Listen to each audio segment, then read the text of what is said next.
L-Air Malta mhux se taffaċċja konsegwenzi legali minkejja li l-miri stabbiliti fil-pjan ta' ristrutturar għadhom ma ntlaħqux.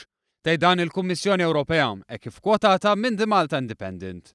Fil-pjan ta' ristrutturar l-Air Malta kienet mistennija tkun vijabbli sa Marzu 2015 u f'Marzu ta' din is-sena tirreġistra qlieħ. Però minħabba waqa' lura fil-pjan attribwit għal noqqasijiet fl-immaniġġjar taħt amministrazzjoni preċedenti, mistennija lis-sena li għalqet f'Marzu li għadda tirreġistra telf ta' 4 miljun euro. Minkejja dan jidher li l-Kummissjoni Ewropea issa qed turi fiduċja f'pajjiżna hekk kif mistennija tħalli fidejn pajjiżna biex isolvi din il-kwistjoni. The Malta Independent jikkwota kelliema l-Kummissjoni Ewropea jgħid li l-Air Malta kienet konformi mal-impenji tagħha fosthom fit-tnaqqis tal-kapaċità u fl-iżvestiment, jiġifieri beħ ta' parti mill-operazzjonijiet, diviżjonijiet jew sussidjarji tagħha.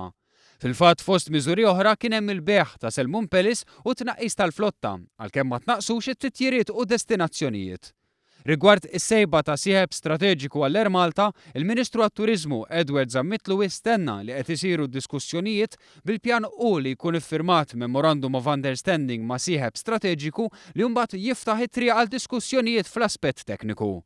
Tenna wkoll li l-Air Malta se żżomm isimha u l-Gvern se jżomm il-parti l-kbira tal-isħma fil-kumpanija. Fl-istess waqt żied jgħid li fid-diskussjonijiet tiegħu il-Gvern qed iżomm fuq quddiem l-interess tal-ħaddiema fil-kumpanija.